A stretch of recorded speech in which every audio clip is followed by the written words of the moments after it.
무사셋. 안녕하세요. 생활 속 법률을 풀어드리는 무사, 법무사 김청산입니다. 안녕하세요. 일과 사람 사이의 균형을 지키는 무사, 노무사 안은지입니다. 안녕하세요. 꼼꼼함을 바탕으로 재산을 지켜주는 무사, 세무사 전형식입니다. 법무사, 노무사, 세무사 셋이 모여 무사 셋입니다. 무사셋. 네. 네. 새해 희망찬 새해를 맞았습니다. 시청자 여러분 복 많이 받으세요. 네, 복 많이 받으세요. 네. 네.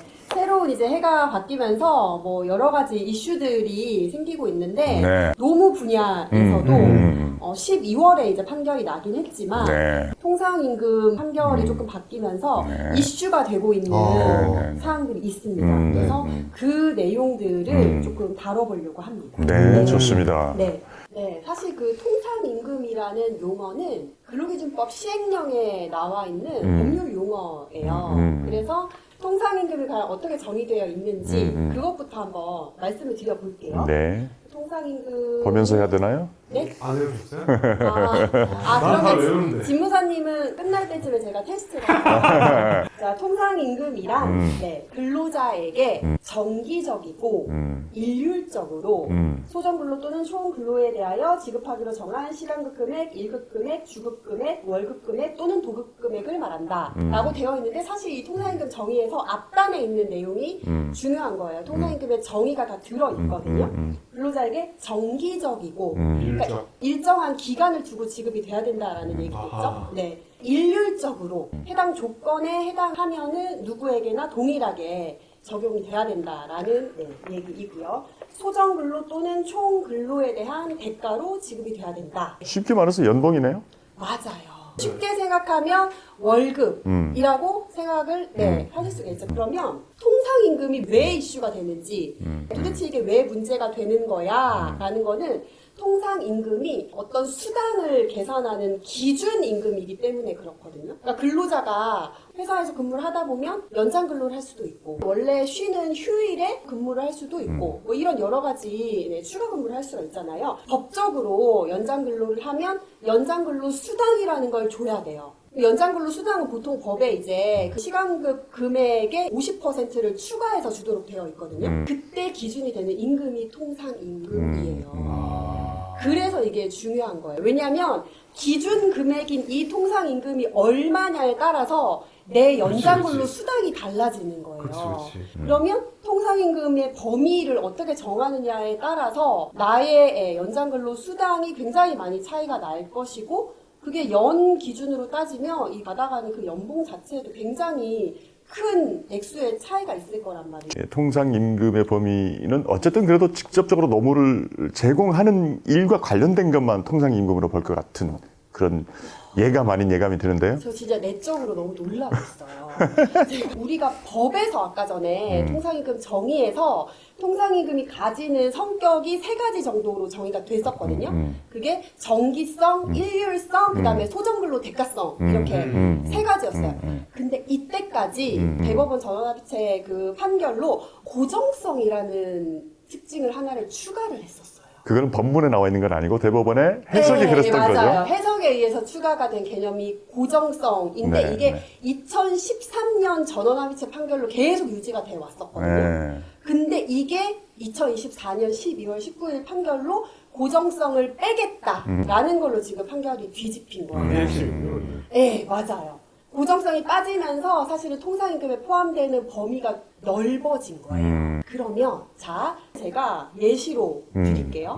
이분의 월 기본급은 200만 원이에요. 이 회사는 정기 상여금이라는 걸 운영을 하고 있어요. 총 이제 기본급의 600% 그러면은 1,200만 원이죠. 이 1,200만 원을 격월에 한 번씩 지급을 하는 정기 상여금 제도를 운영을 하고 있습니다. 격월에? 네.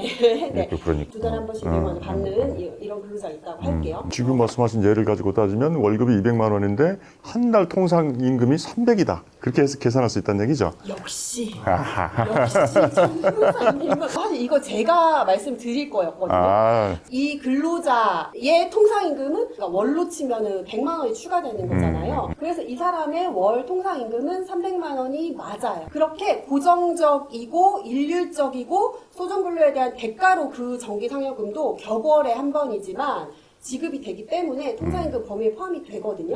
근데 회사들이 고정성이라는 거를 탈락시키기 위해서 어떤 조건을 추가를 했냐면 우리가 격월에 한 번 정기상여금을 줄 건데 해당 시점에 재직 중인 사람한테만 줄 거야. 또는 2달의 기간 동안에 뭐 10일이면 10일, 15일이면 15일, 20일이면 20일 이상 출근을 한 사람한테만 이 정기상여금을 줄 거야.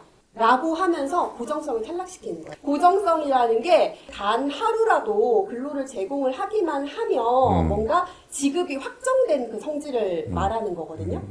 근데 만약에 재직 조건을 넣었다라고 생각을 해볼게요.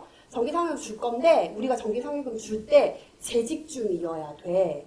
안 그러면 안 줘 라고 하면 고정성이 부정되는 거잖아요. 내가 그때 정기상여금 받는 그 시점에 퇴사할 수도 있는 거잖아요. 그러니까 2달 전에 한 번 받았는데 2달 후에 상여금 받을 수 있는데 60일이 아니라 59일 동안 근무하고 그만뒀을 때는 너는 전혀 안 줘. 그런 거? 그렇죠. 아. 네네네네. 내가 그 60일을 채워야지 그 정기상여금이라는 걸 받을 수가 있는 거잖아요. 그러면 이거는 고정성이 부정이 되는 거니까 해당 정기상여금은 통상임금에 해당되지 않는다. 라는 해석을 지금까지 했었거든요. 근데 그 고정성이라는 게 탈락이 되면 재직 조건이 붙더라도 근무 일수 조건이 붙더라도 그 정기 상여금은 정기적으로 지급이 되는 거 맞죠? 일률적으로 지급되는 거 맞죠? 소정근로에 대한 대가로 지급이 되는 게 맞기 때문에 통상임금 범위에 포함이 되는 거예요. 그러면 이게 통상임금 범위에 포함이 돼버리면 연장근로가 굉장히 많이 발생하는 사업장 같은 경우에는 다시 포함이 되지 않았던 이 돈을 포함을 해서 나의 기준 임금에 따라서 연장근로 수당을 다시 책정을 하게 되니까 연장근로 수당이 엄청나게 늘어나요. 그래서 많은 회사들이 사실은 저희도 이제 뭐 임금 세팅을 하면서 특히 이제 연장근로 수당이라던가 또 이제 미사용 연차 수당도 그 통상임금을 기준으로 산정을 하거든요. 사실은 통상임금이 얼마냐라는 것에 민감한 회사들이 좀 있어요. 그렇죠. 이때까지는 뭐 재직 조건이라던가 또는 근무 일수 조건이라던가 이런 것들을 세팅을 해서 쓰는 회사들이 많이 있었는데 이제 이런 것들이 소용이 없어졌다라는 측면에서 회사 입장에서는 조금 불리하겠네요. 그렇죠. 임금에 대한 인건비에 대한 부담이 늘어나는 그런 형태를 가진 사업장들도 굉장히 많이 있는 거죠. 그러면 이제 노동계에서는 뭐 아무래도 이제 인정받을 수 있는 게 늘어났으니까 반가워할 수밖에 없는 사안이지만 또 이제 사측에서는 또 좀 부담이 많이 생겨서 환영하는 분위기는 아니겠네요. 그렇죠. 그래서 지금 이제 대법원까지 간 이 두 개의 이제 사건이거든요. 뭐 하나생명 이라는 회사, 그 다음에 현대자동차에서 발생된 사안인데, 사실 뭐 현대자동차 같은 데에는, 특히 이제 제조업 같은 데, 대기업은 이렇게 한번 통상임금 관련 소송이 진행이 돼서, 그게 사측이건, 그 다음에 노측이건 어떤 식으로는 결론이 나면, 그것 때문에 왔다 갔다 하는 그 임금액이 조단이에요. 통상임금을 적용받아 가지고 해당되는 수당을 더 받아갈 수 있게끔 하는 것에 있어서 정규직과 비정규직의 차이는 있습니까? 없습니다. 비정규직을 보호하는 기간제 근로자 그 보호 법률이 있거든요. 거기에 정규직 근로자하고 특별한 이유 없이 어떤 뭐 특수한 상황 없이 차별해서 운영을 하면은 사업주가 처벌을 받도록 규정을 하고 있어요. 하도급 회사에도 일률적으로 적용되지는 않겠죠. 그건 그 회사에서 자체적으로 임금 기준이 마련되어 있는 것일 테니까. 그 하도급 회사도 어쨌든 임금을 지급을 하는 거잖아요. 그렇기 때문에 이거는 모든 근로자에게 사실은 다 적용이 된다라고 볼 수가 있죠. 통상임금에 포함되지 않는 것들도 혹시 있을까요? 그게 중요하겠다.